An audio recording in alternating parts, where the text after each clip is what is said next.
And actually, I wanted to start by telling you an old story. I'll go fast, I promise. But I met Imad at the Technion about more than 30 years ago.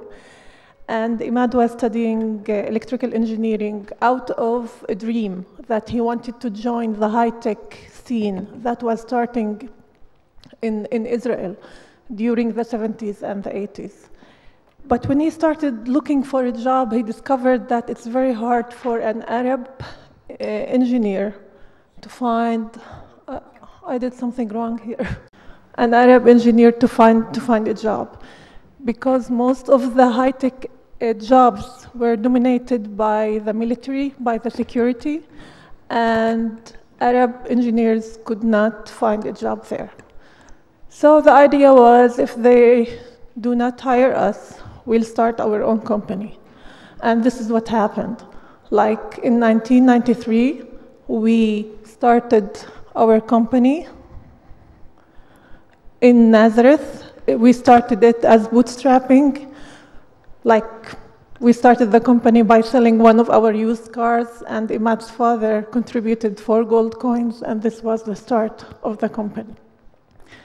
Taking you to today, like the company is located, the headquarters is located in Nazareth with another 3 subsidiaries, one in the US, another one in Europe, and another one in China.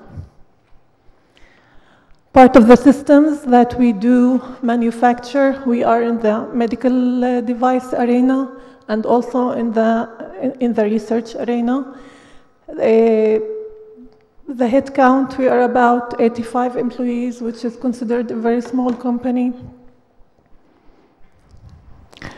The know-how of the company is as follows. Like, we know how to go inside the human brain with a very thin electrode. We know how to target one or multiple neurons inside the brain. We know how to record the neural activity from those cells. And we know how to go out in a very safe way. Why do we do such a thing? We do it for two main fields. The first field is we are in the research field. There we do all of these systems to help neuroscientists learn more about the brain and find new cures for our brain problems. And in the clinical application, we are in a very specific field called DBS, Deep Brain Stimulation. Deep brain stimulation is a procedure that is used for treating people with neural disorders like Parkinson's disease. And the therapy, it's about implanting an electrode inside the brain, connecting it with a wire and to a battery. The battery would stop the tremor of the disease. And we're talking brain, we're talking location. So in order to find the exact location, this is what those systems help the neurosurgeons for.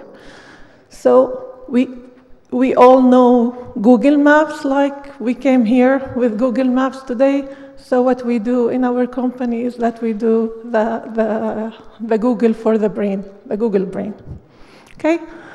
This is about the technology.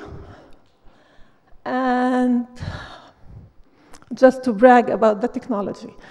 But I wanted to share with you the situation of the Arab community in Israel. We're a minority in Israel, and we're about 20% in Israel, meaning that, minorities, we have all the problems of the minorities, 20% compared to 80%.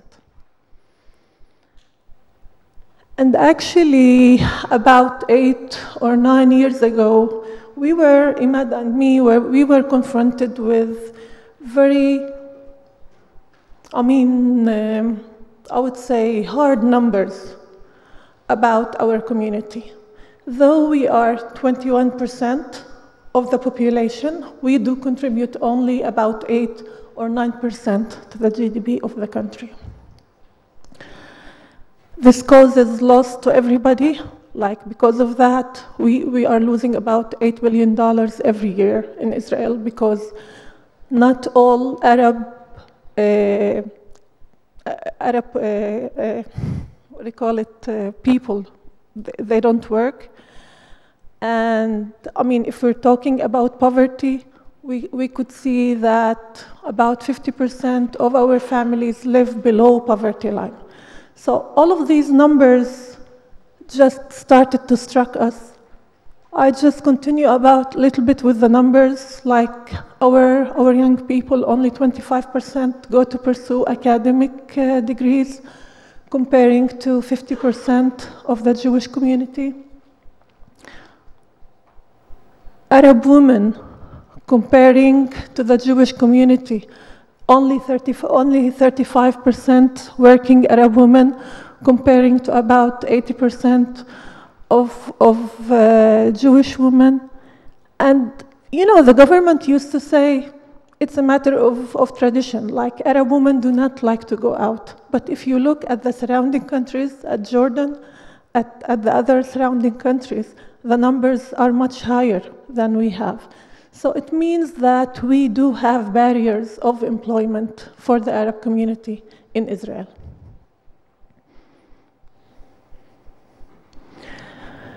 Taking it to the high-tech scene, from 21%, only 3% of the Arab population are represented in the high-tech scene, which is very low. And we have all kinds of barriers. It's because, like, mostly the Arab community live in the periphery. The high-tech is concentrated in the center of Israel, in Tel Aviv. We are very far away from workplaces. The transportations are not that good. We lack daycares. Also, we lack industrial zones. And at the end of the day, there is discrimination, that it's not officially certified, but I mean, we do suffer from discrimination. So here we have this vicious circle that we live in. We live below poverty, we keep suffering until someone needs to break that circle and get out of that circle. And as a company, as Alpha Omega, Imad and me, we decided that it's our responsibility to start and get out of that circle. And the way that we did that was by management by mission. We decided that we need to change the mission of our company, to change the mission and to target those 4 areas. To say that we want the sustainability of the company, because we do want to impact the ecosystem in Nazareth, to impact the ecosystem in the periphery and in Israel. So we need the sustainability for our company. And for our clients, which are, most of them are out of Israel, we promised them that we will exceed their expectation, not meet their expectation, to exceed their expectation, which is very hard to do, but this is our promise to our clients. And looking inside the company at the employees, we said, in order to be able to change the ecosystem, we need to promote leadership inside the company.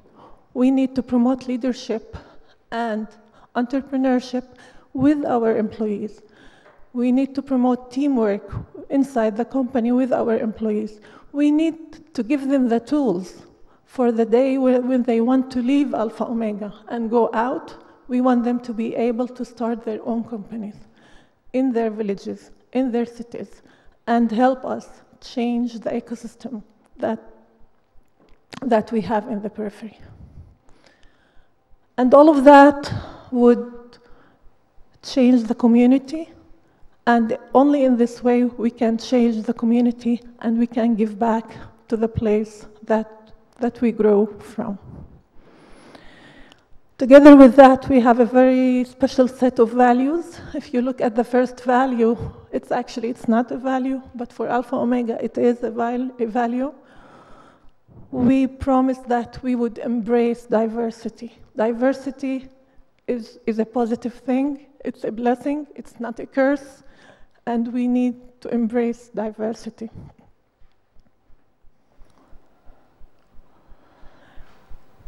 We're in the high tech. We think that the high tech is the fastest engine that can change the economic situation.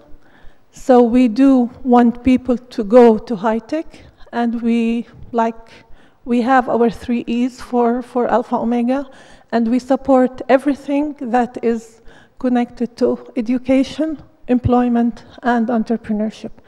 We do this with our employees, through other organizations that promote same causes, that promote our 3 E's. And we try to have each employee from Alpha Omega do something back to the community. And this is Nazareth. And at the end of the day, I mean, I did not say anything about our children. But we know we have 3 kids, Dima, Jude, and Nada. We know that they have the opportunity to live anywhere in the world. But we promised that we would give them a better place in Nazareth. So we're doing all of what we're doing in order for them to stay in Nazareth, to continue the thing that we started to do, and give a better place for their children. Thank you so much. I told you the first reason why I've chosen this case. That was the cultural conflict. Yeah? But the second reason is because I think it's a very good example on how to incorporate into the mission a local problem. Yeah? I think it's something for us to consider. I mean, I know some of you are considering this. I know it's difficult. Yeah, it's difficult. It's something, and it's challenging. I mean, it's challenging because if we think the local problems that we have, we have many, yeah, and if we incorporate them into the company and try to solve them, well, this is the challenge. This is what you are doing. But imagine what will happen if all companies at least will do a bit of what they are doing. Will be something very, very different. No? So this is the second reason. And I think we can learn from both things, yeah? From the cultural conflicts, how you manage them, and well, as well, how do you embrace this in your company. No?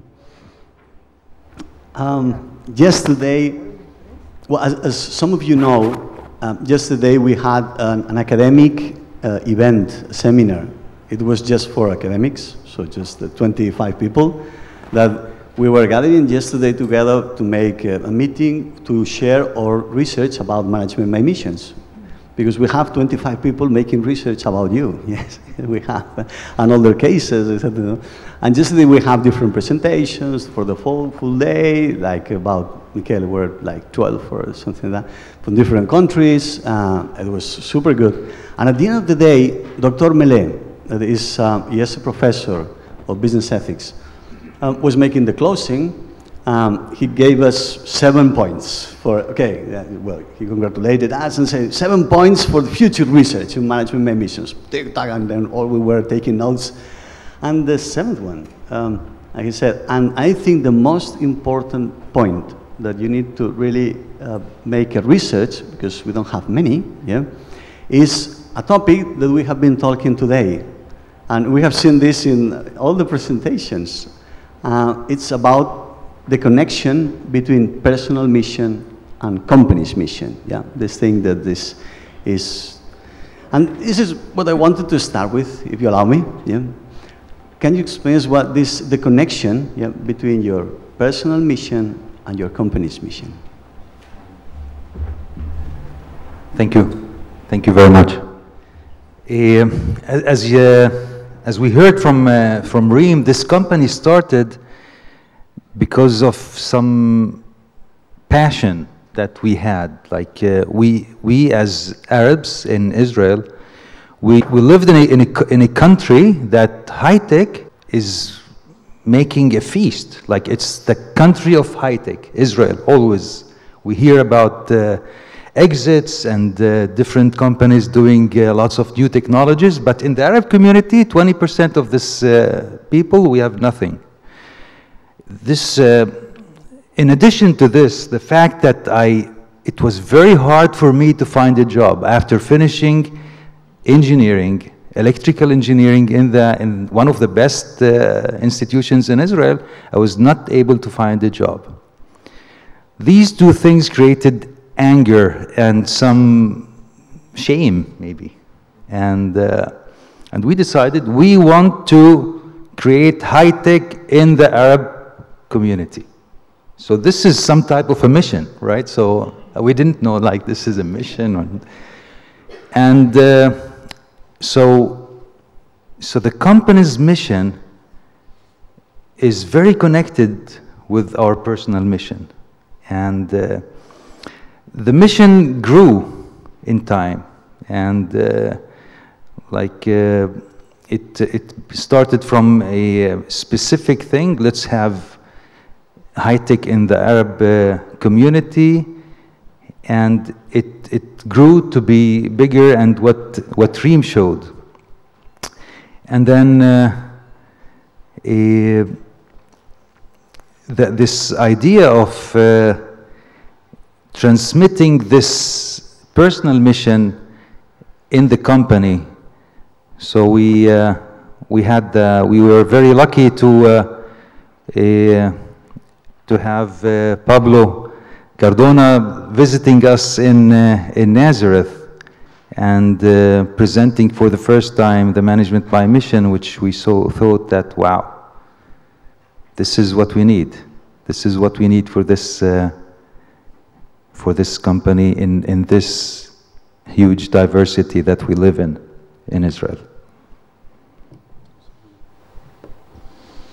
Thank you very much.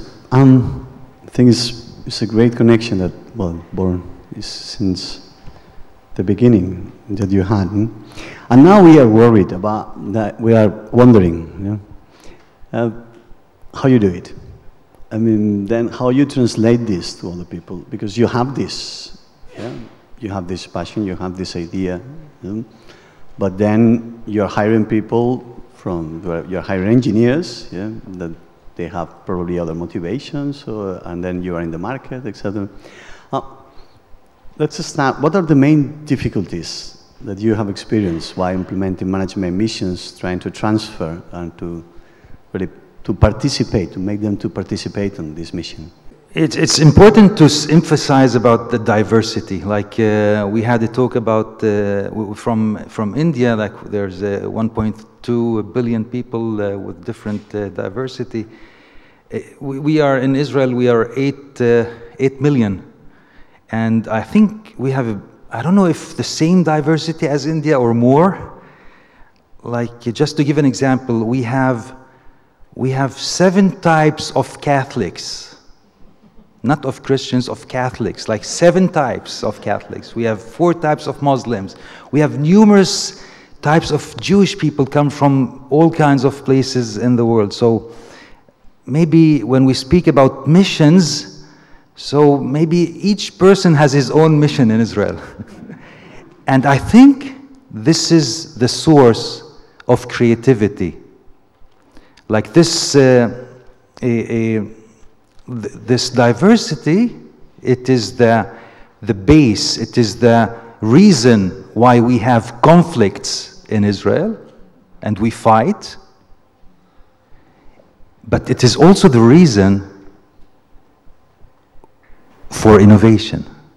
And again, when Pablo brought up the management by mission or by missions, I thought, wow, this was built for Israel. This is for us. This is, I don't know how, it was in Barcelona that they did a solution for us. And yeah. And as you can see, the problems are so many. So in our company, to embrace the diversity, so to have a Zionist sitting beside a patriot Arab and to fulfill the same objective. I mean, how can you do this?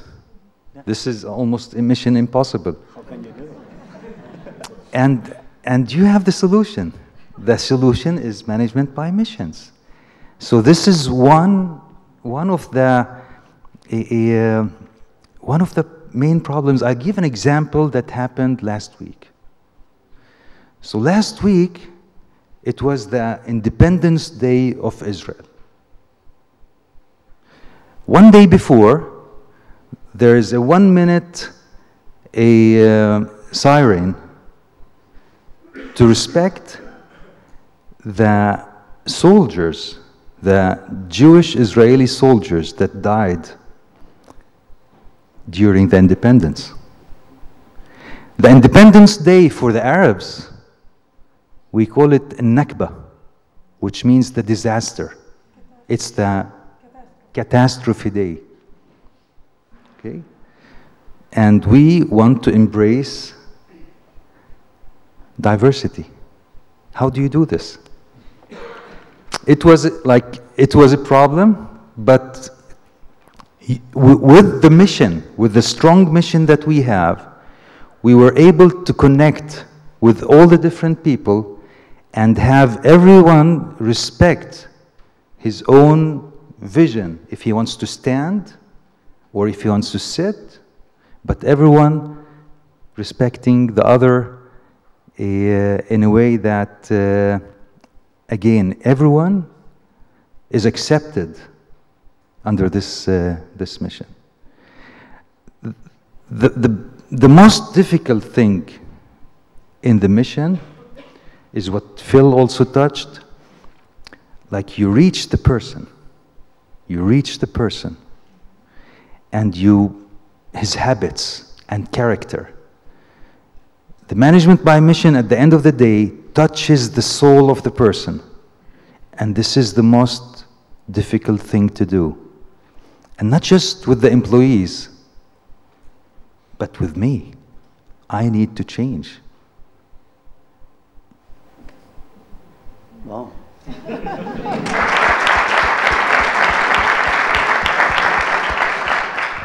Thank you, man. I mean, I know you are impatient to make your questions. I know, but I have still some, and then I will give you the floor.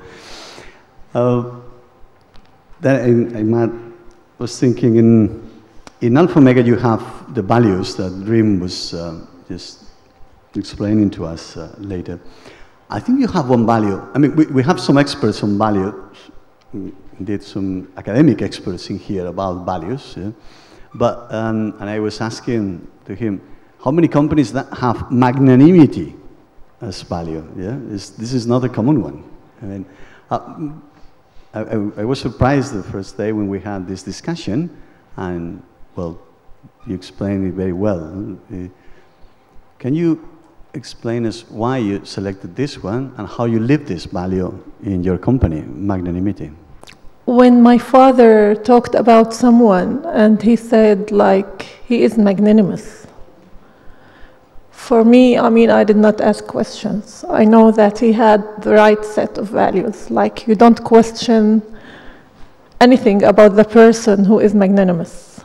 If my father said this person is magnanimous, so, I mean, he has my full trust. So basically, this was why it was so important for us to have it as a value in Alpha Omega, because we want all Alpha Omega employees to be really magnanimous, like to have the right set of values in the company, out of the company, in their community, and outside of the country. So this is my piece of magnanimity. So first of all, we try with our technology to bring people with mental disorders back to normal life. And it is our mission or vision to see all people that are in closed places with schizophrenia and depression and all kinds of mental diseases to be back to society, to be part of us. So it's a magnanimous vision. It's a magnanimous mission. And within our mission, we say we want to exceed our customers' expectations with the technology that we provide, with the service that we provide all over the world, in the US, in China, in Europe. The second thing that we want to do also within our mission is we want to change the curse of diversity to be a bliss first of all, in our hearts, in our company, in our city, in Israel, in the Middle East, in the world maybe. So we take magnanimity very seriously. We mess with people's brains, and we claim that we tell neurosurgeons, you can do better with our technology. And we tell the people around us, this curse is a bliss. And we don't care that we are from Nazareth. Thank you. Thank you very much.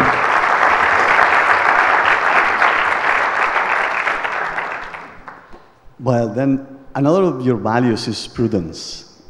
Yeah, it's another one that is a combination between magnanimity and prudence. It seems sometimes difficult to combine as well, because it's sometimes when people say, okay, if you are very magnanimous, then maybe you have a gap between reality and your vision. Yeah? How do you combine these two values, these two things? I want to share an old story about prudence. When we started the company, Imad was so afraid of the tax authorities. He said, I don't want to mess with the tax authorities. So I said, you know what, I'll open the company under my name. I'll deal with the authorities, you deal with the technology. So we opened a bank account for the company. And one bright morning, the manager of the bank calls me and says, Reem, you have an overdraft, which was about $2,000. And I was like, what did Imad do? I mean, did he write checks? He said, lady, your name is on the account. It's not Imad's name. So, I mean, it was a very insightful moment, I would say, about not being prudent and, trying to accuse Imad about the bank account. Since then, I understood that I have to be very much more prudent than that day. And because of that, it's in our values. But she was right. I mean, it was my mistake.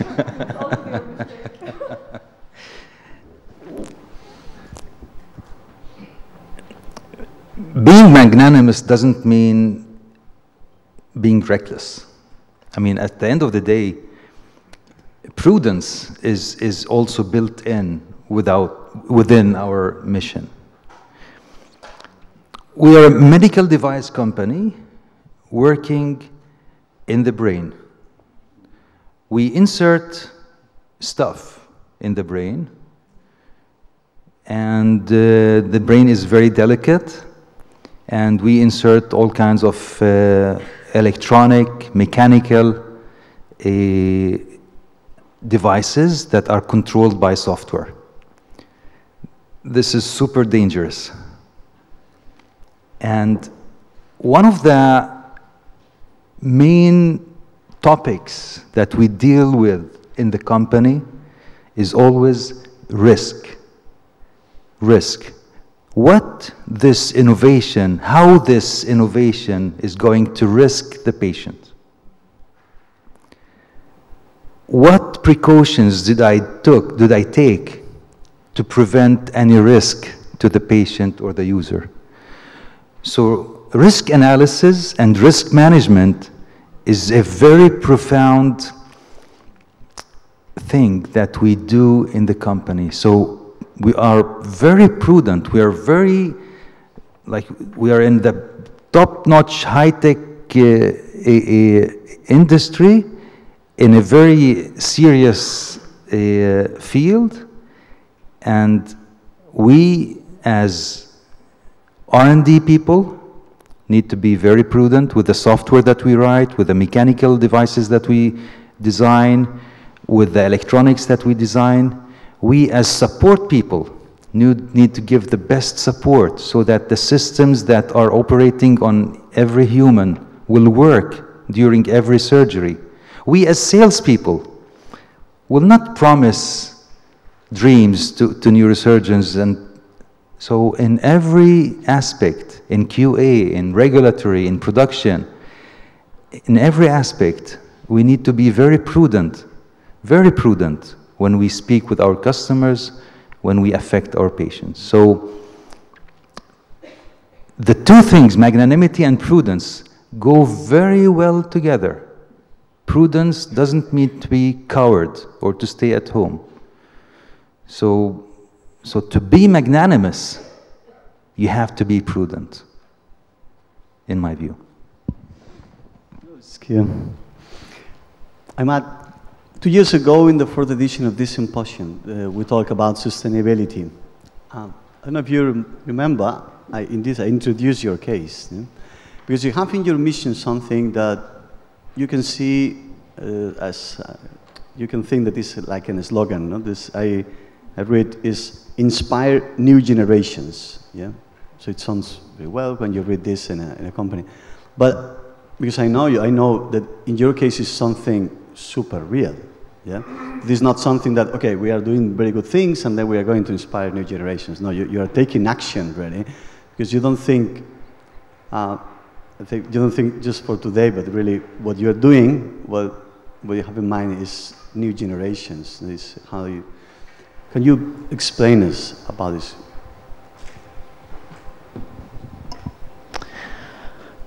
I mean, Alpha Omega is always open for people to come and get inspired in Alpha Omega.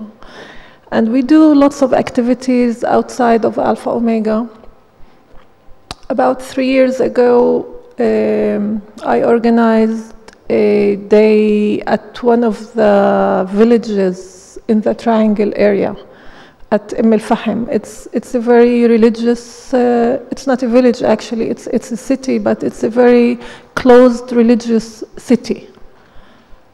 And there we talked about entrepreneurship. We wanted to promote entrepreneurship between the high schoolers. And I talked about the company. At the end of the lecture, here comes a young lady, and she was crying. I was like, what happened? And she said, you know, my parents raised me at the fact that I'm an Arab, I'm a minority, I have to mind my business, I have to stay in this city and not to leave it at all. And today you showed me that I can do things in a better way.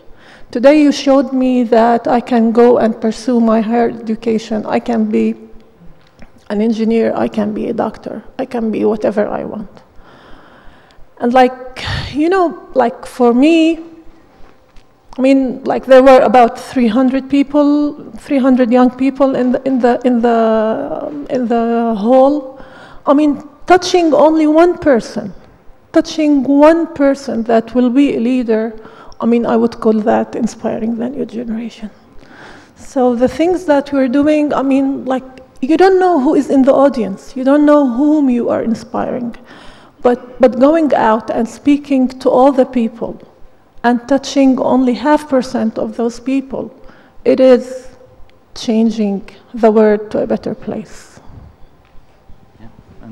I agree, and then adding to sustainability also that, you know, we started without, you know, every startup almost in Israel that starts with an exit strategy in mind. Like, what's your exit strategy? Sell, IPO, this, that. So we want to grow, to be larger, to be more profitable, to impact more employees, to impact the society, to impact Israel.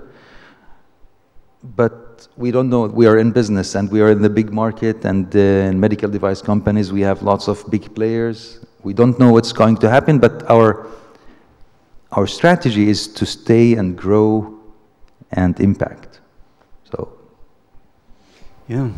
Let me take this idea, Imad, for the next question that you said, we are in business. Because when we listen to you, I mean, something incredible. No? You take these local problems and you take care about future generations, and then you try to solve this. Are you making money? Are you making money? Well, this is the first question, but you can answer if you want, okay? But the second one is, okay, how do you manage all these commitments that you're making with the tensions from the bottom line? Because you have... Please. Absolutely, we can make money. Thank you. Sure. We are a bootstrap company. We have never had an investment in the company. So cash is king. Cash flow, we're very sensitive to cash flow. We were more sensitive to cash flow. But this doesn't prevent you from having big dreams. So the mission and the vision is a compass. We have a compass. We want to go there and not there. This is important. So we have decisions. We have decisions for tomorrow, and we have decisions for next week, and we have decisions for next year, and we have decisions for the next 5 years. All these decisions are going there to fulfill that mission, not this one. Okay, so everything is like we are very everything, like whether if this customer is not satisfied, or that customer doesn't want to buy, or there's a problem in production, or like we deal with all of these things, but with this North Star, that we are doing this objective to fulfill that mission. Okay, so if within our mission is honesty, we conduct honestly with that person. If we want to exceed our customer's expectation, okay, so serving him, we want to exceed his expectation. We don't want to, we want to solve the problem in a fast way, in a very professional way. So the short term and the long term are treated under the mission guideline. And the higher your aspiration is, the better you make your job. Like, imagine this person, this engineer that is going to solve a problem in Shanghai. And if he lives the mission, if he is going to the operating room thinking that he's going today to exceed the customer expectation, he will make his work better. So having the big dreams and naive mission is a good thing, also for the conducting of the day-to-day business. Thank you. So before we start with more questions, just a couple of questions. Can you give us some recommendations to the audience? You have seen other cases, other cultural environments, how to manage the cultural differences, what you have learned from your success and from your failures as well. Can you share with us some recommendations? Like, we usually fail, first of all. I mean, our successes are much less than our failures. Like, we usually fail and sometimes succeed. So this is the, like, with a magnanimous mission, you usually fail, you know. Like, so.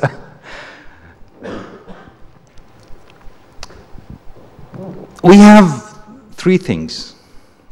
Like, we have the mission, We have our business plan, and we have our quality system. Especially in medical device, quality is important, but also in other industries. And my advice is to live it. This is my only advice. To live the mission, to live the quality system, and to live the business plan. If everyone in the company understands the mission, understands the business plan, understands the quality system, and practices it daily, you have no limits. You can conquer the march. But is that so, that you can leave the mission and then you can just retire? You? No. This is my dream. This is your dream? Okay. Okay, I don't know. Okay. Imad, Reem, what are your future challenges? Like we have many challenges. First of all, the business we are in, which is bringing people or helping to bring people to normal life, people with mental disorders. So this field is about 25 years old, and in medicine things move very slowly. We want to standardize this procedure. Today this procedure, every place does it differently.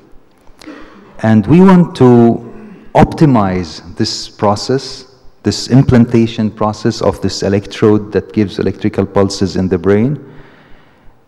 We want to optimize it, we want to shorten it, and we want to make it more effective so that every person goes under such a procedure will confidently be able to be better and come back to the society. So this is an objective of the company that we're trying to do now, to educate all the neurosurgeons in the world how to conduct this functional procedure in a way that it will be very effective. My dream, as I touched on it, is like I see management by mission as some tool. It's a tool that will, I'm going to say something odd, that will take my soul and implant it in the company. And not my soul, but like this mission that we have here, that is started with a small mission within us, and then it grew with our experience and with adding more people to the company. My dream is that if we can keep this soul alive even after we die,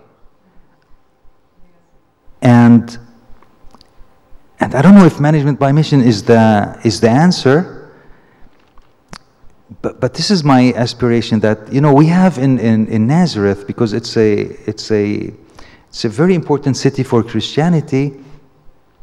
We have lots of schools, hospitals that were built by people with a very strong mission.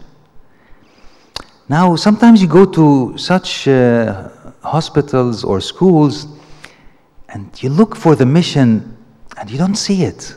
You see it, it's a normal school, it's a normal hospital.